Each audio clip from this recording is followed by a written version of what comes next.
Hello friends, this is Mike from Wright, and this is the explanations video for SAT2's Math No Calculator section, question number 11. This is a complex numbers question.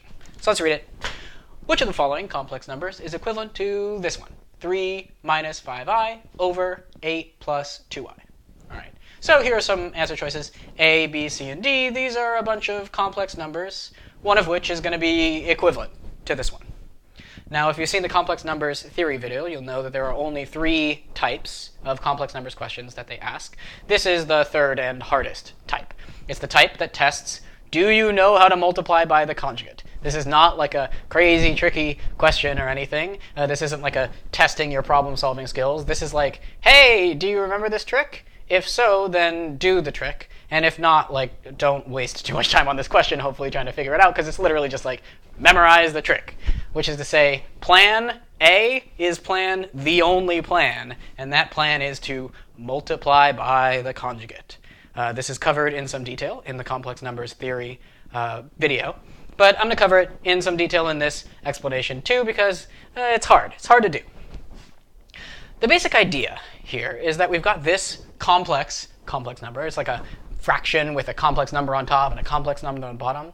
And our goal is to simplify it by taking this I term, this 8 plus 2i here, and making it so that there are no i's on the bottom. You know, I don't know why we like doing this, but I don't like i's on the bottom. We don't like seeing i's on the bottom. We want to change it somehow, and you can see all of these answer choices have this in common. We want to change it so that like all the i's are on top.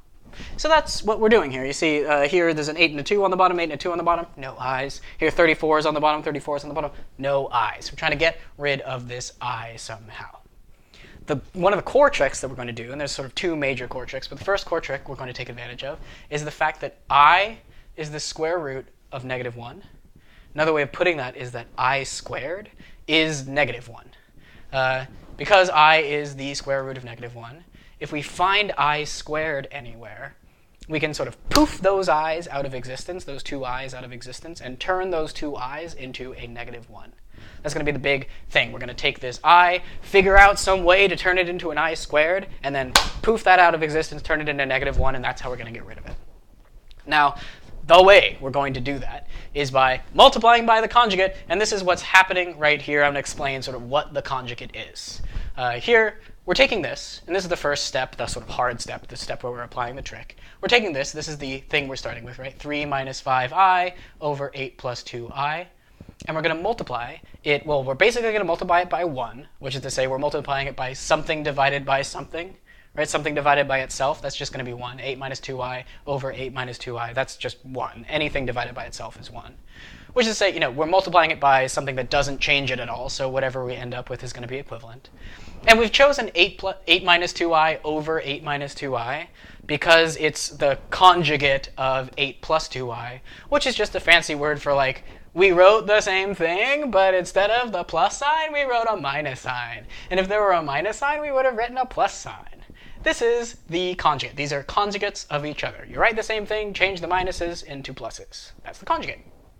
Okay, the reason why we're doing this is because this bottom part, this 8 plus 2i times 8 minus 2i, is going to FOIL out into a difference of squares.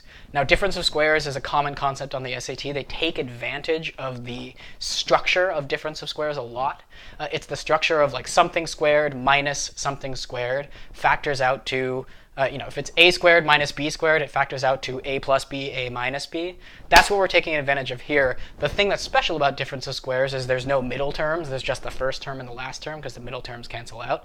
We like that here because the first term is something squared, the last term is something squared, and here that something is going to be an I squared. We like that I squared because we get to cancel it out. I squared is negative 1. That's why we're taking advantage of the difference of squares. So, you don't need to know all that reasoning, though. Like, literally, you just need to remember, like, oh, this is the one where we have to multiply by the conjugate. This is the conjugate. So we're going to do this. We're going to multiply 3 minus 5i over 8 plus 2i, multiplying both the top and the bottom by 8 minus 2i. So that's what's happening in this step right here. We're foiling here. So we're gonna go through both, and we're going to do the first on top. 3 times 8, that's 24. All right, let's do the outsides. 3 times negative 2i, that's going to be negative 6i. Then we're going to do the insides, negative 5i times 8, that's negative 40i. And then we're going to do these lasts here. Negative 5 times negative 2 is 10, and I times I is I squared. So here's 10i squared. This I squared is going to turn into a negative 1 later. So that's the top. And then we're going to do the bottom, right? 8 times 8, this is the firsts. This is 64. And then here's the cool part. This is like the thing that we like. The middle two terms are going to be, so here's outsides, 8 times negative 2, that's negative 16i. And then the positive 2i times 8, that's plus 16i. And this is the whole damn reason why we're doing all of this. Look at this. Minus 16 plus 16i, minus 16i plus 16i. These two cancel out. It's so pretty. And we're left with what is just the last term here. This is positive 2i minus 2i. So there's going to be, or positive 2i times negative 2i. That's going to be negative 4i squared. All right. This is going to be nice because this I squared is going to turn into a negative 1, too. And so we'll see what we're doing in between this step and this step is just combining like terms, simplifying the fraction from here, and substituting in the number negative 1 for I squared. Because, again, I is the square root of negative 1, so if you get 2 of those, you're going to get a negative 1. So here, we've simplified this by, what did we do? Well, we took the negative 6 and the negative 6i and the negative 40i. We turned those into a negative 46i. That's what's happening here. And then we simplified this. We took I squared, and we turned that into a negative 1. It looks like that's all that happened on top. On the bottom, we canceled out these two middle terms, the negative 16i and the plus 16i. And so we have 64 minus 4, and then we replaced this I squared with a negative 1 right here. All right, we're going to simplify this even further now. This is the big thing that's going to happen here is that we're going to take these negative 1s and incorporate them in, right? Negative 1 times positive 10 is negative 10. So instead of this being plus 10 times negative 1, it's just going to be minus 10 now. Same thing here. Negative 4 times negative 1, that's just positive 4. So we got a 64 plus 4 up here. So we got 24 minus 46i minus 10 over 64 plus 4. And then here we're just going to simplify even further. Right, so here's 24 minus 10. That's 14. And then this negative 46i minus 46i is going to stay. So here's 14 minus 46i. And then 64 plus 4, that's 68. All right, we're just going to bring this up here because I was running out of room. There's no like crazy thing you have to do. It's just me running out of room. So I've just rewritten this right here. These two things are the same so that we can go down from here.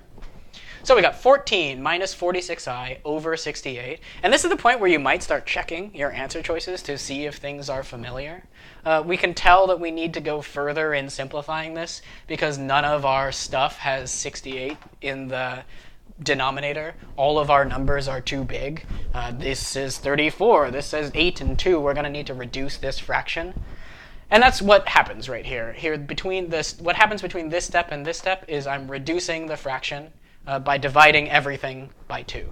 So here this 14 divided by 2 is a 7. This 46i divided by 2 is 23. This 68 divided by 2 is a 34. Everything gets divided by 2. This is the same as reducing 6 over 4 to 3 over 2. Right? We're just dividing both sides by 2. All right, so now we have 7 minus 23i over 34. And this is pretty damn simple, and in fact, it almost matches this answer choice. And maybe at this point you can sort of say, oh, well, at least D is wrong, because this says 7 over 34 plus 23i over 34, and that plus sign is, I mean, not right. It's unlikely that that's going to be right. And then the question is like, why is this separated, you know, when this is not separated? This is like everything over the same denominator. And the answer comes from like the nature of what it is to subtract fractions. And here, just this next step comes from the nature of subtracting fractions. If you have a bunch of stuff added and subtracted by each other in the top side of a fraction, all over something, that's the same. You can basically split it up. That's one way of putting it. You can split everything up. That's the same. All of this stuff over 34 is the same as this thing over 34 minus this thing over 4. And this is just because that's how adding fractions work, right? If you have 1 over 4 plus 2 over 4, you take those 4s and the denominator stays the same, and it just stays 4, and then you add up the stuff on top. This is kind of just that in reverse, right? Here, and actually maybe a good way of thinking of it is this. How would you solve this if we had to subtract these two? Well, the 34s would stay the same, and that would just be a 34, and then we would subtract these two things and put it over 34, right? We're sort of familiar, if we're solving fraction problems, of getting from this step to this step, right? This minus this just is this. But you can go the other way too, and this is what they're forcing you to do. In order to have your answer choice match this one, you're allowed to split things up because of how subtracting fractions works. Okay, that's everything for this question. I'll see you all in the next video.